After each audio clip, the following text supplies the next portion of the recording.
Nós estamos no meio, na verdade, no final de uma série de mensagens. Nós começamos já há 2 domingos atrás. Eu convido todos aqueles que não assistiram, não tiveram essa oportunidade, a assistirem. Nós estamos falando sobre fé, esperança e amor. E essas são as 3 virtudes essenciais para a vida do cristão. Se você não tem isso, você não vive o cristianismo. Mas nós precisamos viver a fé, a esperança e o amor. E hoje nós vamos falar sobre o amor, um tema super amplo. E eu confesso a vocês, a maior dificuldade que eu tive durante a preparação dessa mensagem foi reduzir e focar, porque tudo no Evangelho diz respeito ao amor. Tudo que nós exercemos em nossa vida precisa estar ligado a um amor verdadeiro. E eu convido vocês a abrirem suas Bíblias. Tchan, tchan, tchan, tchan. Qual seria? 1 Coríntios 13, vamos lá.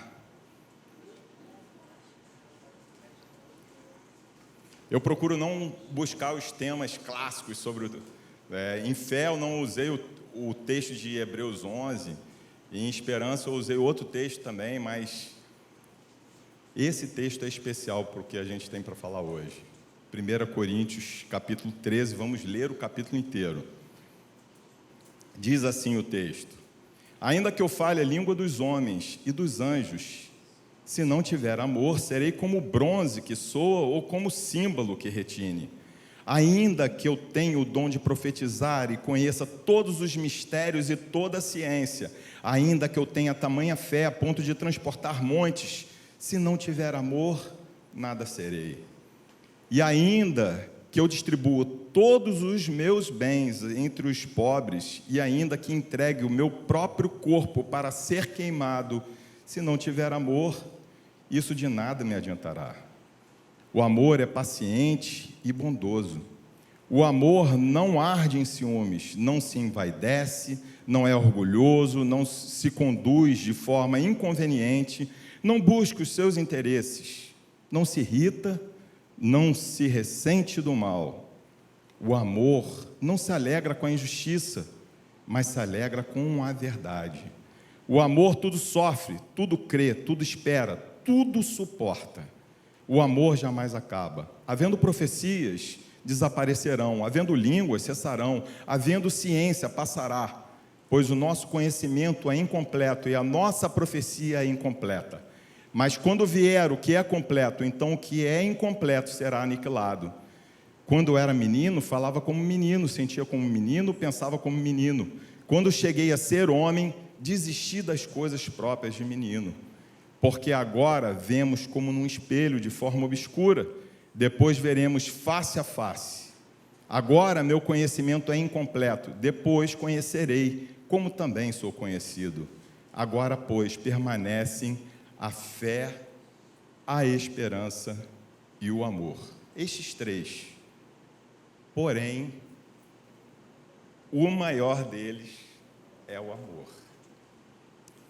Queridos, eu não sei, hoje em dia eu não tenho ido mais a muitos casamentos. Eu não sei se eu passei um pouco da idade, né? Estou esperando talvez os filhos dos meus amigos crescerem para se casarem, né? Porque a gente teve uma época que a gente frequentava muito casamento, eram os amigos que estavam casando, a gente casou e tal, e os amigos da mesma idade iam casando, e a gente ia casando também, ia às festas, ia participando até como padrinhos, e era muito legal. E muitos dos casamentos da minha época usavam esse texto.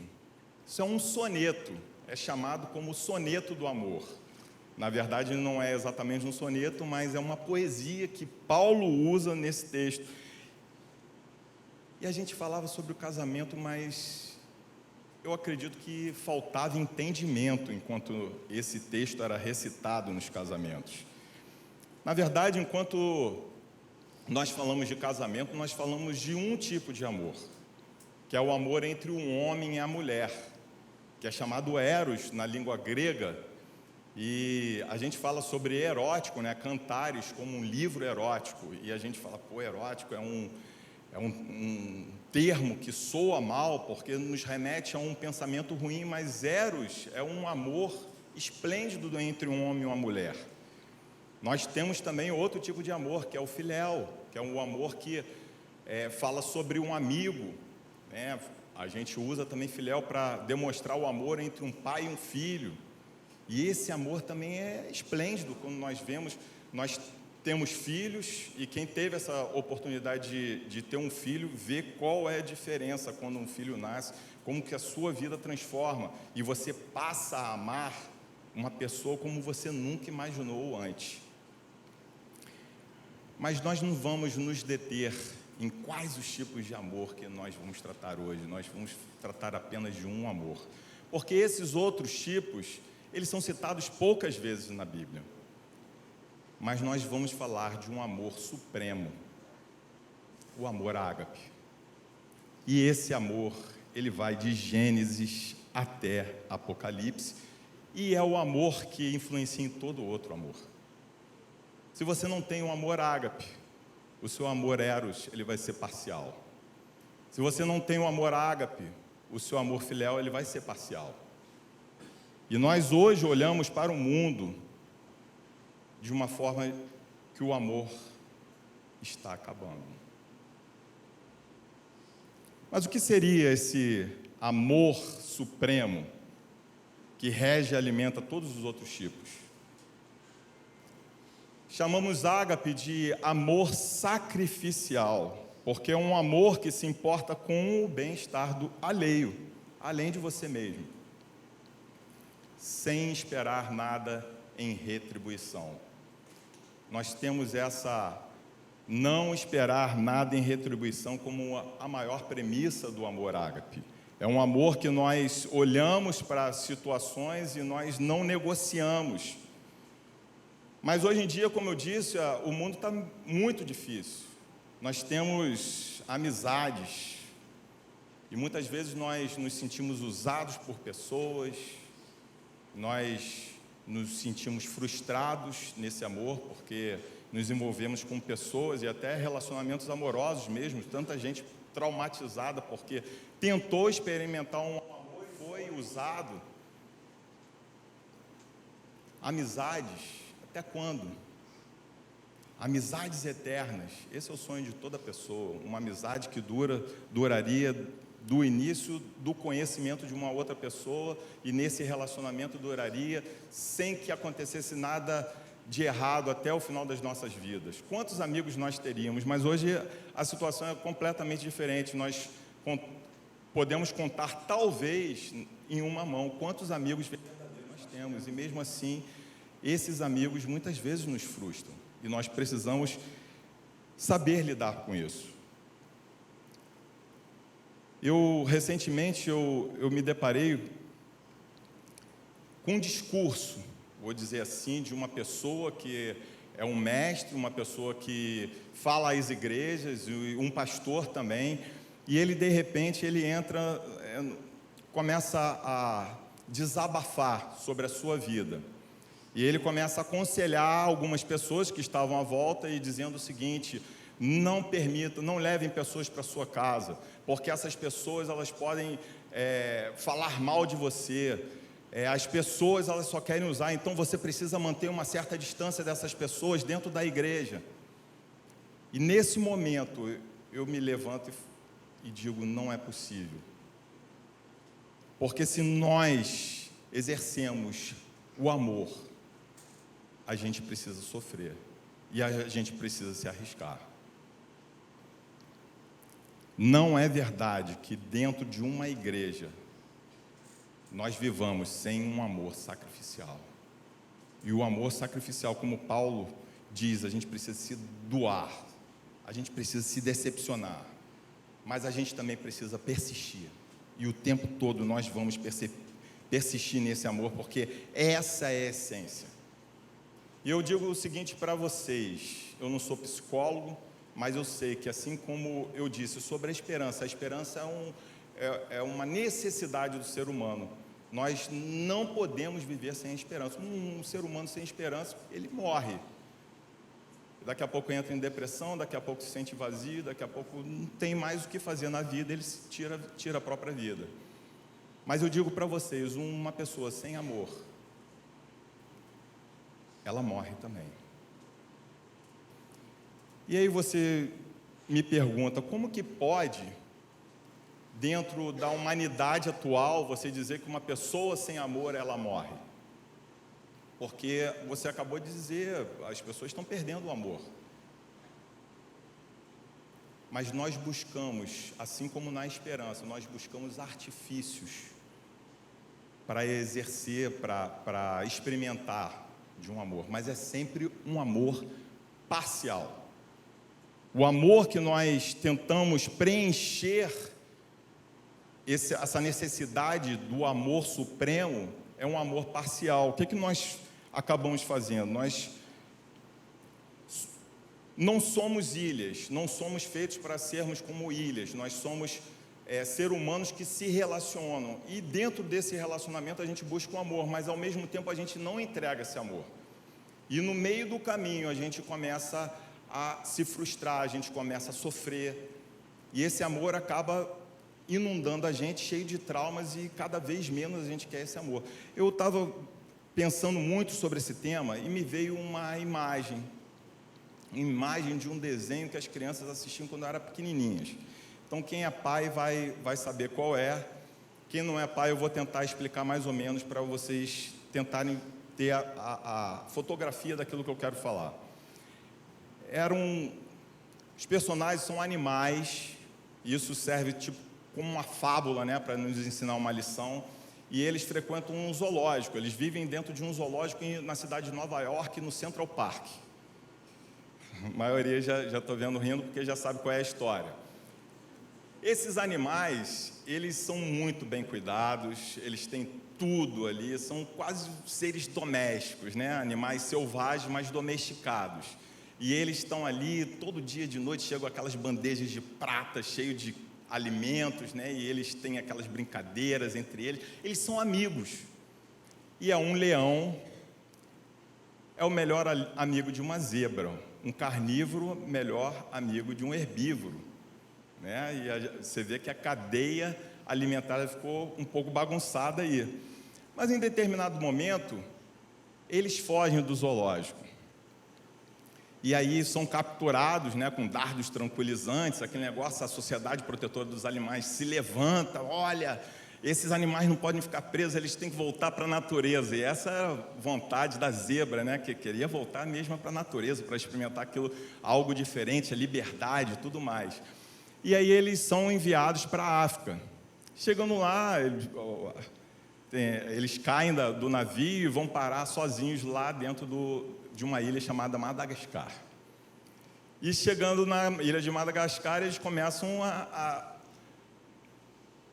enfrentar as dificuldades da vida sem aqueles tratamentos, sem aqueles cuidados. O alimento já não vinha, eles tinham que construir coisas, e aí eles começam a se virar e tá bem, tá tudo bem, tá todo mundo ali, tem um arranha aqui, outro arranha ali, mas depois do segundo, terceiro dia, e aí que está a questão, o leão começa a sentir fome.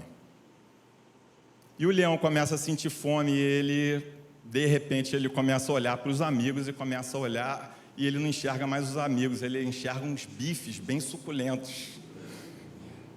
E ele começa a enxergar aqueles bifes suculentos, ele tenta disfarçar, e daqui a pouco ele está dormindo, sonhando com um monte de bifes, e ele acorda já assim, mordendo a zebra, com a boca aberta, e a zebra, que isso? O que você está fazendo aí? Ele começa a lamber e contar, ele, não, 1, 2, tem que contar as listras da zebra, disfarçando aquele negócio, só que em determinado momento ele não consegue mais disfarçar, e ele vira um bicho, as garras dele saem, mas ele se retém, e ele se exila, ele se separa de todos os outros animais, porque ele fala assim, se eu ficar junto com esses animais, eu vou acabar com eles, eu sou um predador, e eu vou devorar eles todos.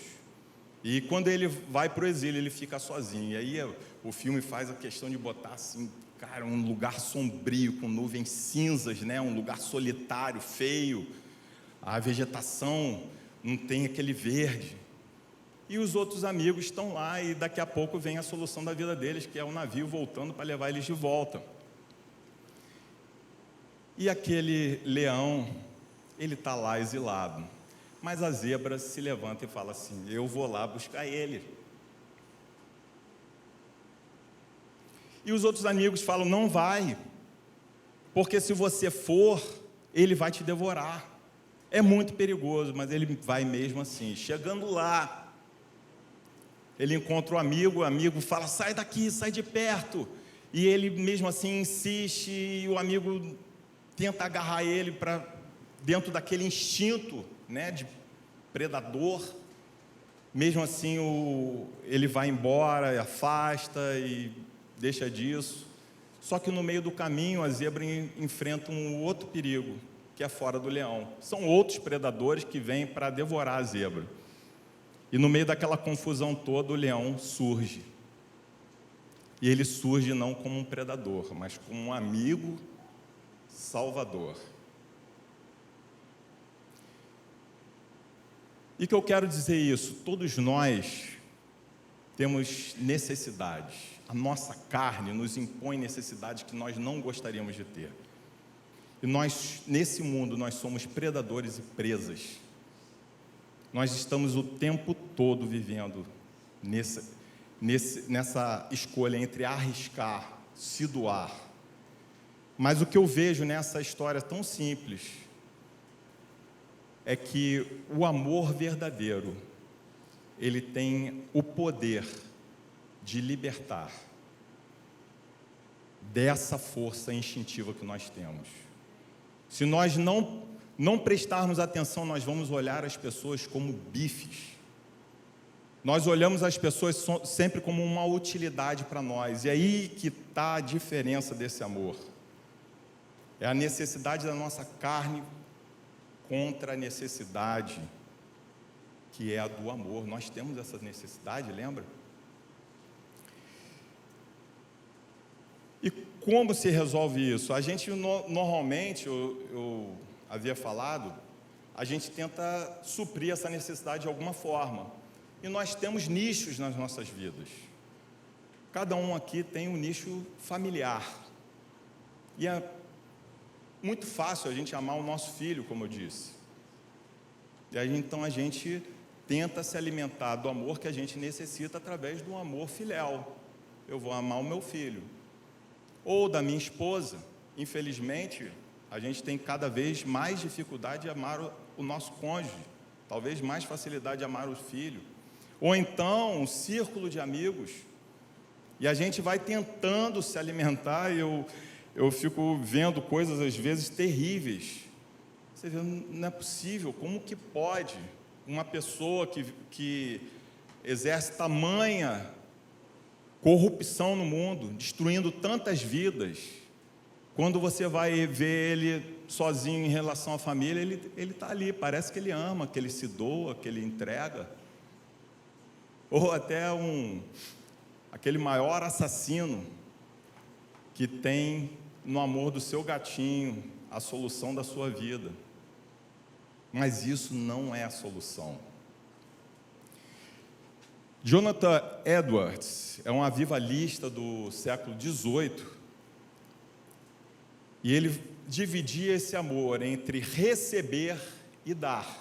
Ele falava sobre o amor complacente e o amor benevolente. Não precisam guardar essa palavra, eu estou tentando simplificar. O amor complacente é aquele que recebe. Então nós temos a necessidade de receber amor, todos nós.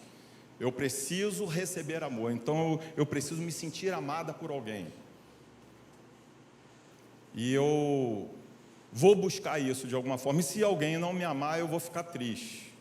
Então eu tenho essa necessidade. E eu tenho também a necessidade de entregar amor, de ser benevolente, de entregar, fazer alguma coisa para outra pessoa, de amá-la de verdade.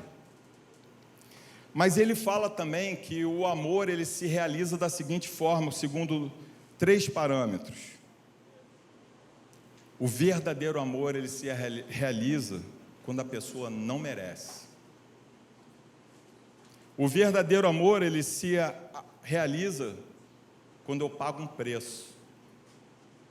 E o verdadeiro amor ele se realiza quando eu faço um bem para a pessoa. Se você parar para pensar nesses 3 parâmetros do amor, talvez nós não realizemos isso nem em casa. Nós estamos o tempo todo falando, será que essa pessoa merece? E aí eu dou aquilo que ela merece. E aí vem Jesus e fala assim, olha, se vocês amam os seus amigos, vocês não fazem mais do que os gentios fazem, os ímpios. Porque qualquer ímpio pode amar o seu amigo. A dificuldade está em você amar o seu inimigo. Da mesma forma, muitas vezes a gente não quer pagar o preço. O que é o preço? Hoje nós estamos na igreja e a gente tem que pagar um preço. Qual seria esse preço a pagar?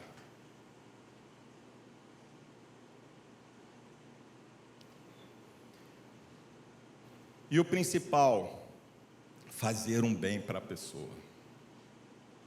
Talvez a maioria das pessoas, elas caiam nesse aspecto, porque a gente, nem para os nossos filhos, muitas vezes a gente não faz um bem. Um pai que dá um presente para um filho, tentando saciar o amor que ele necessita do pai, ele não está fazendo bem para o filho.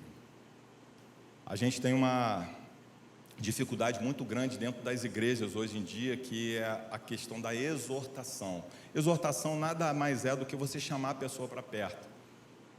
E quando você vai exortar, você precisa se indispor com a pessoa, você precisa falar, olha, isso que você está fazendo não é legal, isso está te levando para um despenhadeiro, você vai cair num buraco, vai arrasar com a sua vida. Mas a maioria das pessoas não querem falar isso. Por quê? Porque vai encontrar uma outra pessoa que, com uma vontade que também não quer mudar. E aí, sabe o que eu faço dentro da igreja? Eu faço política. Eu cuido das pessoas segundo aquilo que elas vão continuar sendo minhas amigas, né? Vamos dizer assim, entre aspas, porque quando a gente tem um relacionamento superficial, a gente não consegue alcançar uma amizade verdadeira. E nós precisamos desempenhar essa entrega e o recebimento.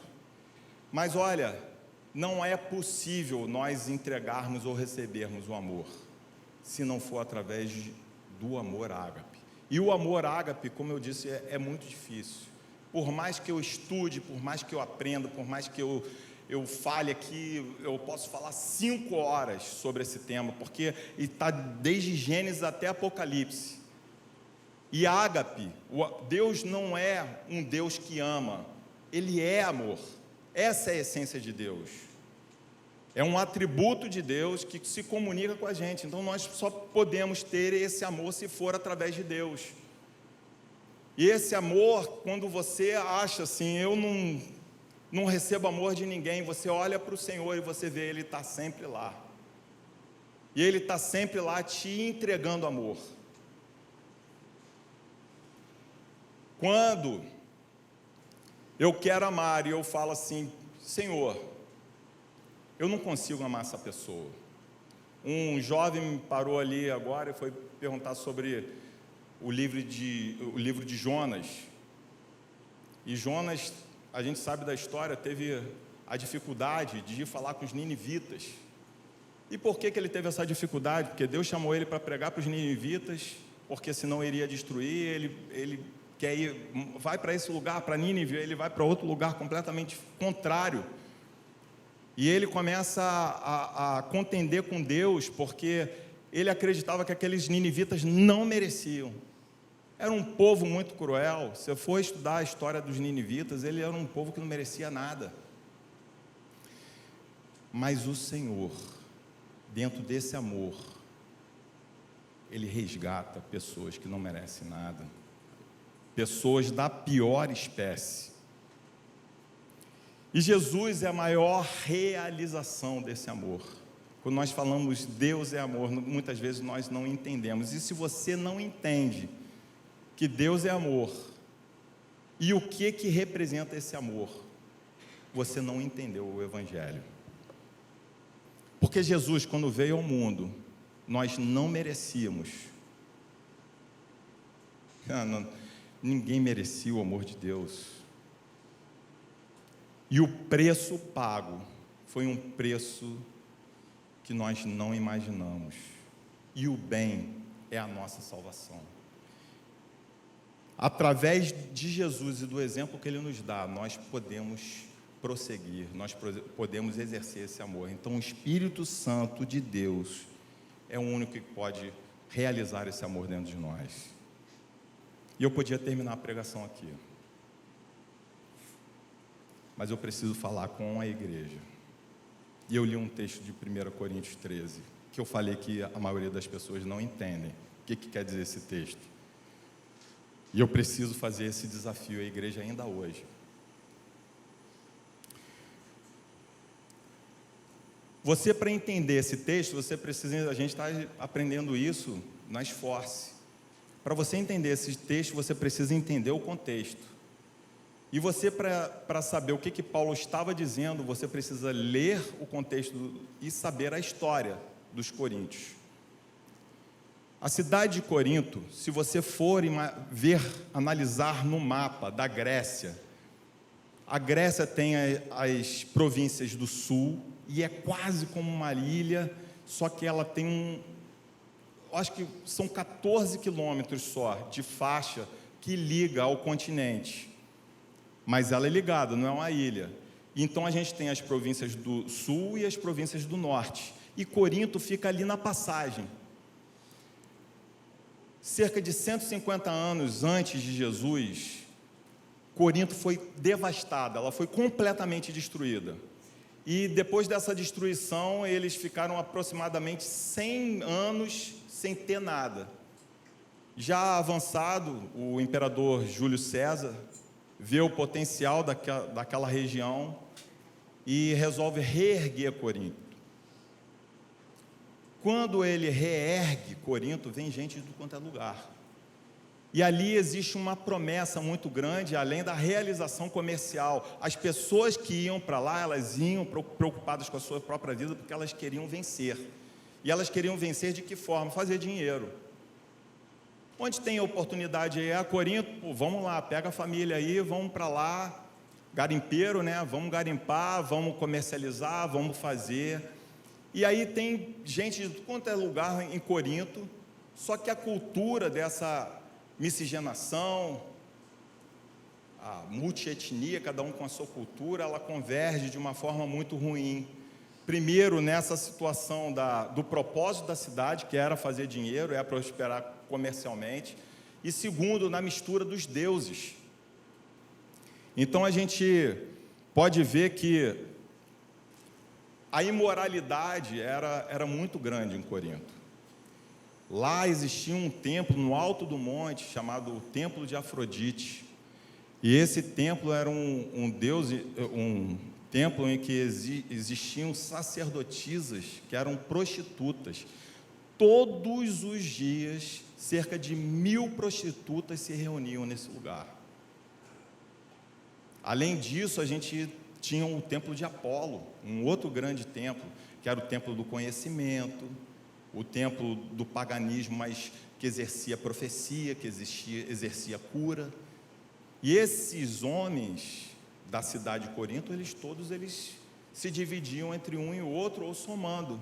Eu busco o Deus da cura, da profecia, eu busco a prostituição e a imoralidade como preenchimento daquilo que eu preciso para me divertir. E Paulo passa 1 ano e meio nessa situação, plantando a igreja de Corinto. E é nesse período, inclusive, que ele escreve a carta aos Romanos. E quem conhece a carta aos Romanos vai entender que, provavelmente, ele estava pregando esse evangelho entre os coríntios. Só que ele está mais adiante, e de repente ele está na casa de uma outra irmã, e ele recebe a denúncia do que tinha se tornado a igreja de Corinto. E aí, nessa ocasião, ele escreve a carta aos Coríntios, e nós vamos ver que a maioria das coisas que ele fala na carta são repreensões. Ele vai chamar atenção sobre isso, sobre aquilo outro, e a gente acha que Corinto era uma igreja terrível, por causa das repreensões. Mas se você for prestar atenção em todas as coisas que ele escreve, você vai notar que Corinto hoje seria uma igreja de sucesso. Não um sucesso verdadeiro, mas o sucesso que nós enxergamos de muita igreja aí. Uma igreja cheia, uma igreja com uma palavra bem eloquente, uma igreja em que as pessoas tinham dons de verdade. Engraçado que eu pensava que os dons em Corinto eram dons de mentira, as pessoas falseavam os dons, mas não, eles tinham dons de verdade. E aí que entra a questão. Para você entender o que significa o capítulo 13 de Coríntios, a gente precisa entender que isso é verdade, esse é o pressuposto. Porque Paulo está lançando uma bomba no meio dos coríntios, e uma bomba teológica para nós hoje. Sabe o que acontece? Paulo está dizendo: você pode ter dons e não ser nem cristão. Vou repetir. Você pode ter dons e não ser cristão. Dentro da igreja, falando de Jesus, sim, você pode ter língua, você pode falar, você pode persuadir, você pode liderar, você pode curar, você pode ter o conhecimento amplo sobre a teologia, você pode até ter fé, você pode ser um visionário, mas se você não tiver amor, você não é nem crente. Isso ele vai falar entre os versos 1 e 3, você pega já essa fotografia. Nos versos 4 ao 7, ele vai fazer uma repetição das falhas de amor, porque nos primeiros capítulos de Coríntios, ele vai falar: olha, vocês estão se dividindo, uns são de Apolo, outros são de Paulo, outros são de Cefas, porque vocês estão escolhendo o pregador, que é o melhor. Aquele cara que é mais eloquente, ou aquele que traz a melhor teologia para vocês, e vocês estão se dividindo por causa disso. Vocês estão brigando entre si, escolhendo juízes do mundo para julgar as suas ações, porque vocês não conseguem se reconciliar por vocês mesmos.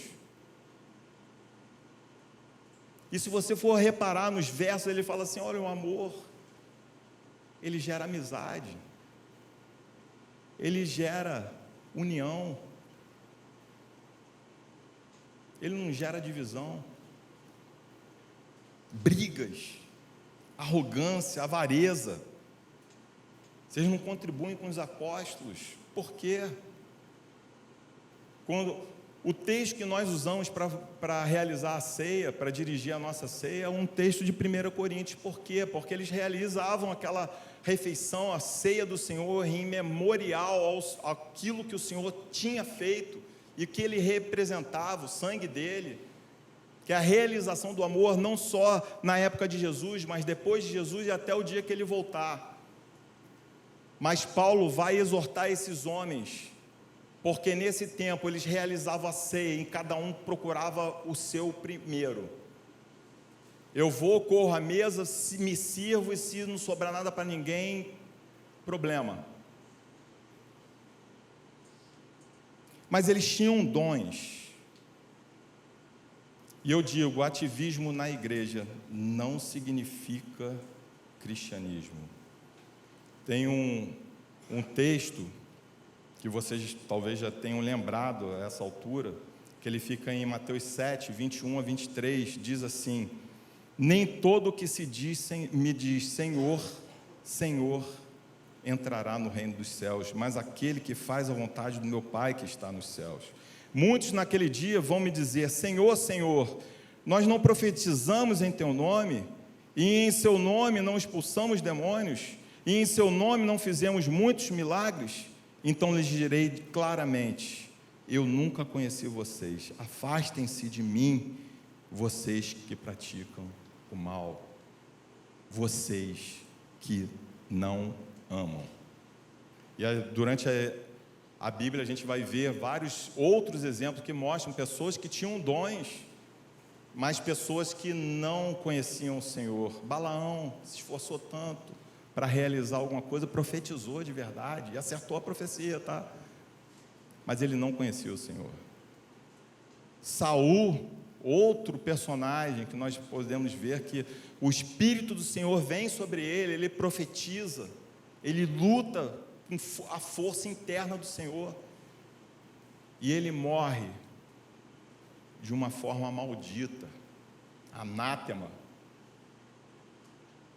E por último, já no Novo Testamento, um homem entre os discípulos, um homem que, quando Jesus envia os discípulos para pregar, para anunciar as boas novas, curar, expulsar demônios, e eles falam: Senhor, em teu nome os demônios vão embora, eles saem das pessoas, as pessoas são curadas. E Judas estava lá no meio desses homens, mas Judas não se entregou ao Senhor. Ele não conheceu verdadeiramente a Jesus, apesar dele caminhar junto com ele durante tanto tempo. E esse é o maior dos alertas que nós precisamos ter hoje. Nós precisamos conhecer o Senhor, e é aí que está. Você pode possuir dons, servir na igreja, falar, pregar, liderar, curar, expulsar demônios, pode estudar a Bíblia, orar bonito, cantar, você pode ofertar, sem conhecer o Senhor. E Apocalipse 2, quando vai falar sobre a igreja de Éfeso, ele fala justamente isso. Olha, vocês fazem isso, isso, isso, só tem uma coisa contra vocês: vocês esqueceram o primeiro amor. Se você for ver, é ágape. Vocês esqueceram, não é qualquer amor, vocês esqueceram o amor que importa. Vocês podem amar seus filhos, vocês podem amar suas esposas, vocês podem amar seus amigos, mas o amor sacrificial, aquele que se entrega sem esperar nada em troca, vocês não amando, vocês não têm nada. É assim que diz o texto. Como pode? E aí eu falo algo que talvez é disruptivo. Como pode isso acontecer?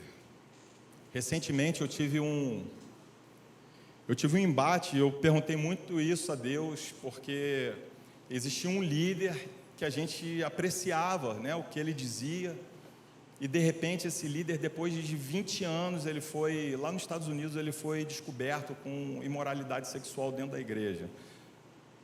E naquela época eu falei: como pode? Esse homem falou, então a gente joga tudo que esse homem falou fora e a gente vai acreditar em outras coisas. Como é que a gente faz para reconstruir isso? Porque o que ele falava parecia tão, assim, sólido para o Evangelho. E dentro desse embate, hoje eu posso falar para vocês: é a graça do Senhor. A graça do Senhor sobre aqueles que precisam ouvir. Se Deus usasse apenas aqueles que são crentes para fazer o bem, esse mundo já estava destruído. Ou a gente teria que fazer mais crentes, né? Porque crente de verdade. Porque a igreja hoje, ela não faz o bem que ela poderia fazer. Mas Deus levanta muitas vezes pessoas ímpias e pessoas que não conhecem ao Senhor para falar dele, e Ele fala através dessas pessoas, incrivelmente. E isso que está, talvez, o maior romper do nosso entendimento, para que o mundo seja tolerável, e as pessoas que realmente necessitam de Deus possam ouvir, Ele fala através das pessoas que não têm Ele verdadeiramente, como eu pude demonstrar aqui. E o propósito dessa mensagem, eu vou falar que hoje eu tenho propósito para todo mundo aqui, é para exortar a igreja toda. Então, normalmente a gente ouve as mensagens e a gente fala assim: poxa, fulano precisava estar ouvindo isso. Mas eu vou dizer, hoje, cada um de nós, inclusive eu, que tenho sido confrontado e desafiado nesse amor, porque o tempo todo, irmãos, a gente está aqui, e olha, até esse púlpito, a gente está aqui para falar do Senhor, ou está aqui para receber aplausos? Eu tenho que agradar vocês? ou eu tenho que agradar ao Senhor? E o Senhor, com a palavra dele, agradar a vocês, ou realizar em vocês aquilo que precisa ser feito. Na verdade, a primeira realização, ela se dá em mim. Enquanto eu estou lendo, enquanto eu estou orando, Deus vai falando. E olha, eu tenho tido uma experiência muito interessante com Deus. Durante a semana eu acordo cedo, né? A gente tem a nossa vida, os nossos afazeres. Eu acordo por volta de 6, 6:30. Mas no final de semana vocês podem falar assim: mas você já acostumou durante a semana. Nos finais de semana eu não preciso acordar essa hora. Mas eu tenho acordado por volta de 6, 7 horas da manhã. E ontem eu tive um evento, eu cheguei em casa e fui dormir por volta de 1h. Mas hoje, 6 horas da manhã, Deus me acordou, como sempre tem feito. Eu falei: Senhor, deixa eu dormir até 7 horas. E aí veio uma visão, como se fosse o seguinte, porque todo dia Ele me fala sobre isso que eu estou estudando, e fala enquanto eu estou dormindo, e depois, logo depois que eu acordo, Ele fala as principais coisas nesse horário, porque é o horário que eu tenho com Ele. E hoje Ele me mostrou uma imagem. Na minha casa, a sala, ela tem uma janela, e a janela tem um blackout. E durante a noite a gente fecha esse blackout para que as pessoas, para a nossa privacidade, vamos dizer assim. Só que todo dia quando eu acordo, desço para a sala e a sala está escura. Está escura assim, não de uma forma que eu não consiga ver nada, eu consigo enxergar as coisas, mas quando eu abro aquela cortina, vem uma claridade para aquela sala. E Ele me fala hoje de manhã: isso é como se você estivesse abrindo a cortina para você enxergar mais claro. Não só o tema do amor, mas a fé, esperança e o amor. Essas são as virtudes que nós precisamos para enxergar aquilo que importa. E eu digo para vocês, é para todo mundo. É para mim em primeiro lugar, mas para todas as pessoas. Então, primeiro eu chamo as pessoas, não estou fazendo apelo não, mas eu estou convidando vocês a se integrarem nessa posição. Pessoas que servem na igreja. Cuidado com o mérito próprio. Sabe, eu faço, e às vezes a igreja está vazia, quase ninguém vem à reunião, né? A gente marca uma célula, vieram 5 pessoas. A gente fala: será que eu perdi a viagem? Será que as pessoas não estão se importando com aquilo que eu tenho para falar? Porque, poxa, eu me preparei tanto, eu gastei aquele tempo. Mas quando você olha para o Senhor, você não vai falar: olha, Senhor, sabe, aquelas pessoas que eu tenho ajudado, olha essas coisas que eu tenho feito para o Senhor, sabe?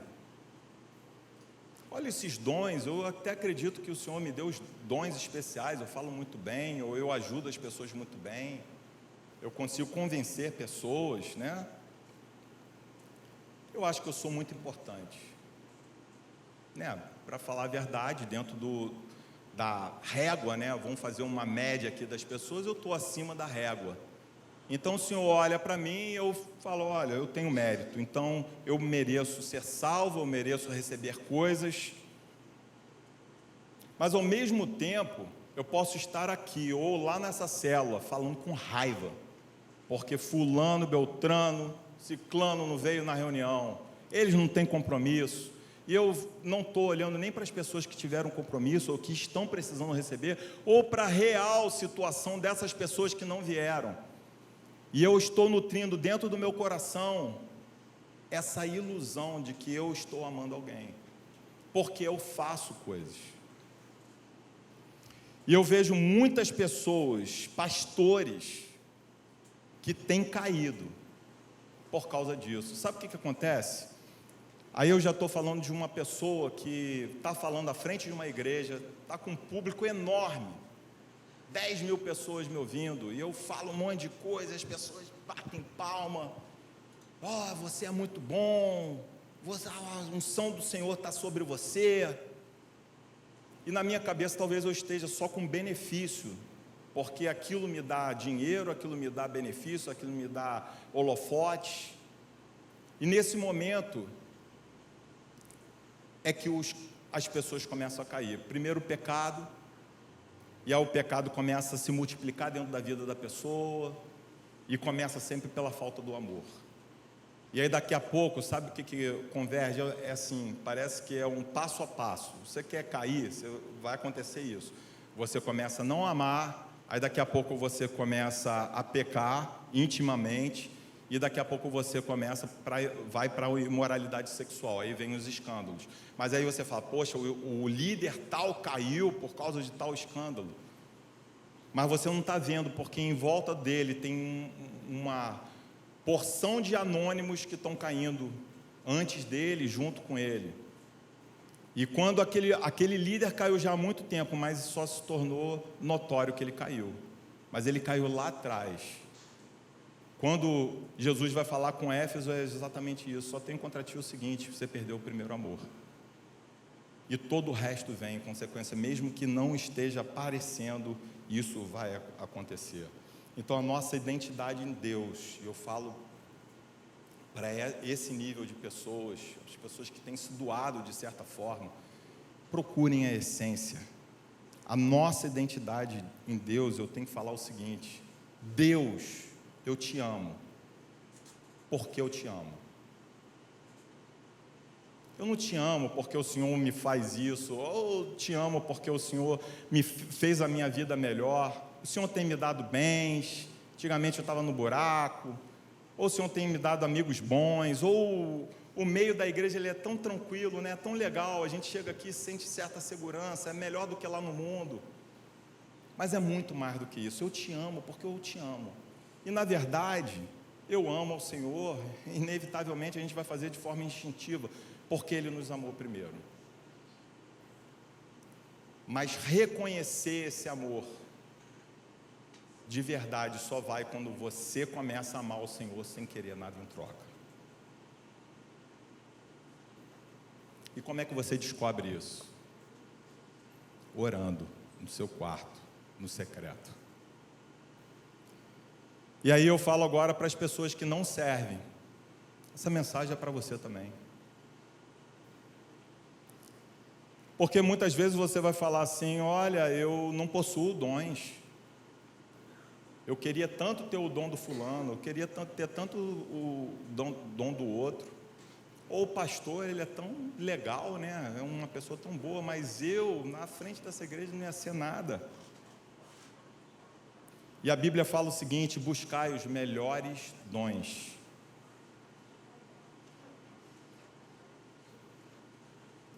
Não olhe para o dom do seu irmão. Sabe por quê? Todo dom é restrito. E a igreja, ela funcionaria o seguinte: se cada um exercesse o seu dom e se somasse esses dons, nós teríamos uma igreja viva, uma igreja de verdade, uma igreja que se une como um corpo verdadeiro.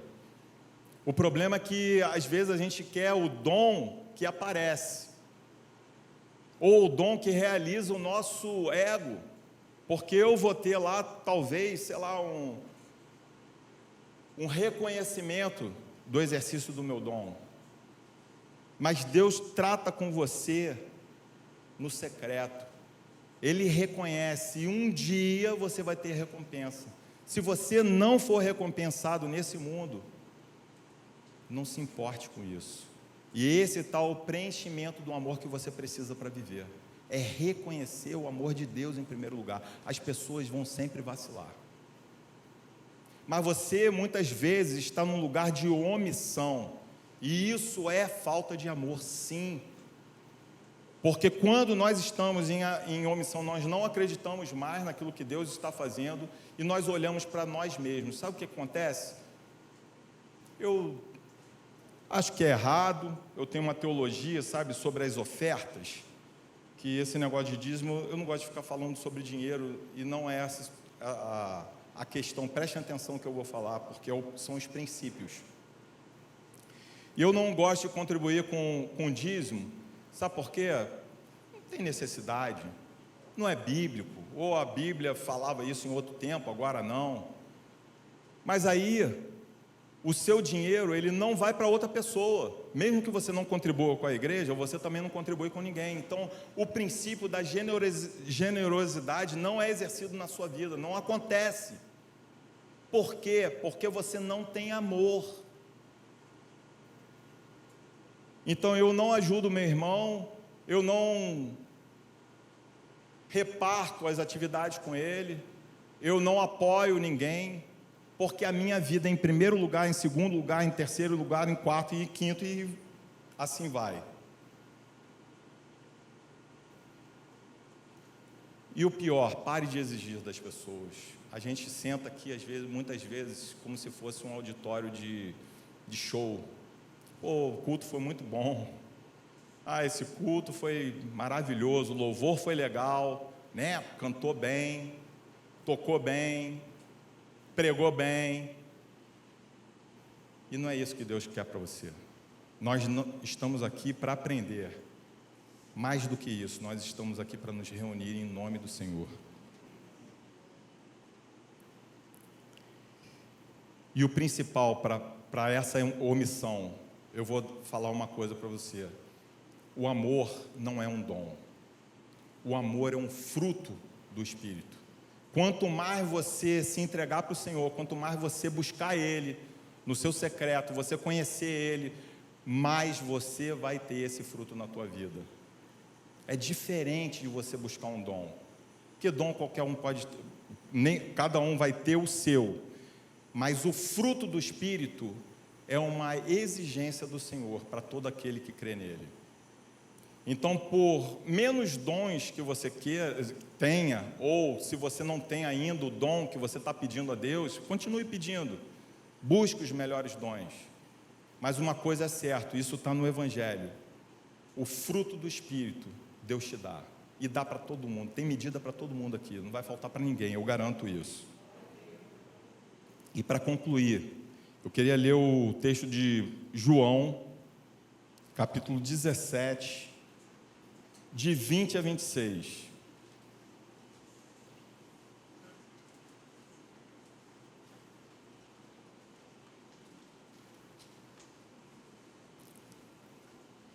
Diz assim: não peço somente por estes. É Jesus, numa oração sacerdotal, já próximo à sua partida, né, quando ele foi crucificado.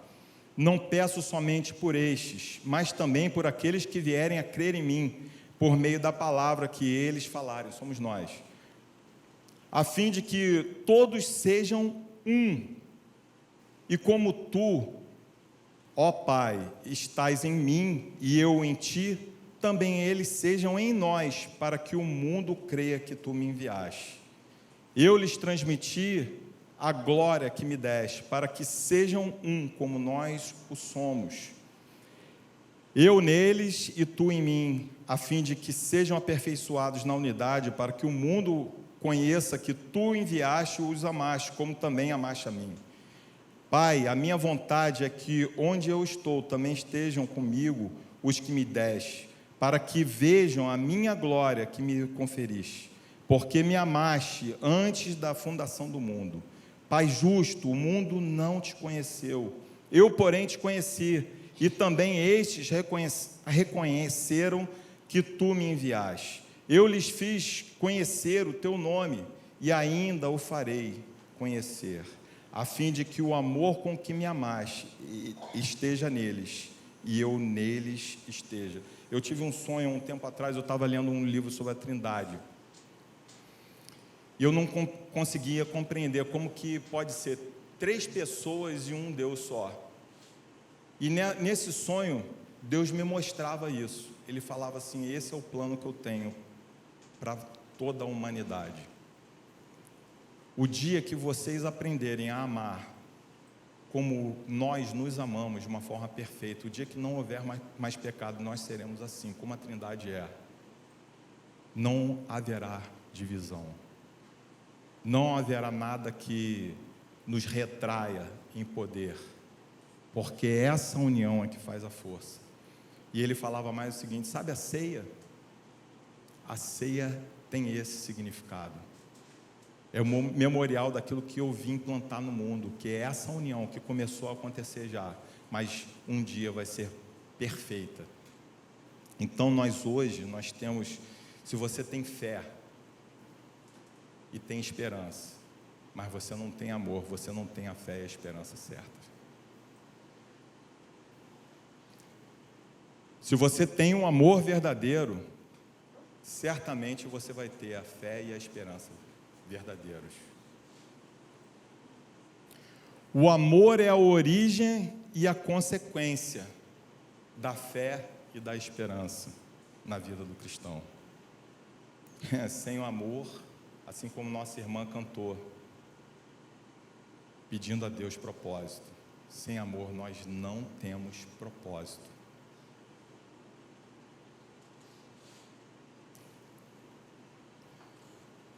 Por que o amor é o maior? Hoje nós precisamos de fé porque nós não enxergamos Deus face a face. Hoje nós precisamos de esperança porque ainda não aconteceu tudo o que tem para acontecer. Mas o amor existe hoje. E um dia a fé e a esperança eles vão acabar, porque o Senhor vai voltar e nós enxergaremos face a face. Mas o amor é o que importa e esse persistirá. O amor é o mais importante. Amém? Vamos orar? Queridos, levem essa mensagem para vocês, ruminem, pensem, meditem, entreguem, busquem isso dentro das suas casas, dentro dos seus trabalhos. A gente precisa amar sem esperar nada em troca. E aí está o poder do Evangelho. O poder do Evangelho, ele vai ser cada vez mais forte quando nós olharmos para as pessoas e a gente não achar assim que ela precisa merecer para receber. Sabe por quê? Porque nós não merecemos aquilo que o Senhor fez por nós. E nós precisamos também olhar para aqueles que estão necessitados e darmos aquilo que eles necessitam, não aquilo que eles não necessitam. Porque muitas vezes a gente pode estar dando coisas para as pessoas, para nós mesmos. Eu preciso educar os meus filhos. Eu preciso, quando estiver ajudando uma pessoa necessitada, entregar o principal, que não é só o dinheiro, não é só o alimento, é o alimento espiritual. E nós temos buscado isso, dá trabalho. Mas se dá trabalho, é esse o nosso desafio. Porque o Senhor, Ele veio aqui nesse mundo para servir. E Ele serviu desde o dia que Ele iniciou o ministério até o final, para mostrar para a gente como é que se faz. Ele olhava para as pessoas e não olhava assim, caramba, vou fazer isso se ela merecer. Pelo contrário, aqueles que são pobres, aqueles que têm mais carência, aqueles que não tiveram uma infância boa, que não têm paz, são esses que precisam do preenchimento do nosso amor, do exercício do nosso verdadeiro cristianismo. É assim que a gente se faz cristão. Amém? Então eu sei que muitas pessoas talvez estejam assim, esperando amor. Eu não sou tão amado, eu não sou tão querido, como as pessoas estão, me afastando. Não conte com esse amor. Pelo contrário, se preparem para não ter esse amor. Mateus 24, eu vou terminar lendo isso aqui que é importante. Mateus 24, ele vai falar assim,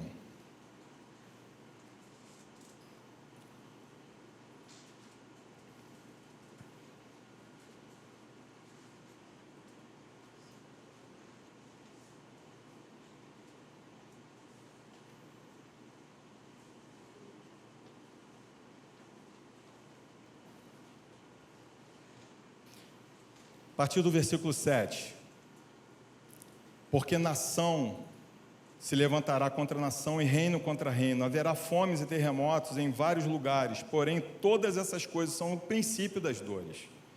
Vocês serão entregues para serem maltratados e eles os matarão, Vocês serão odiados por todas as nações por causa do meu nome. Nesse tempo, muitos hão de se escandalizar, trair e odiar uns aos outros. Muitos falsos profetas se levantarão e enganarão a muitos. E por se multiplicar a maldade, o amor se esfriará de quase todos. Ele não está falando que a gente vai perder a fé, não. Ele está falando assim, o amor se esfriará. Se a gente perde o amor, a gente perde a fé.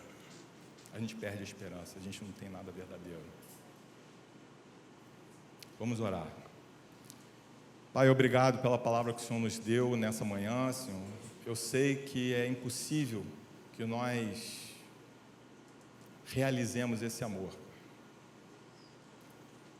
Segundo nós mesmos é impossível, mas segundo a Tua graça, e segundo o Teu Espírito, é possível.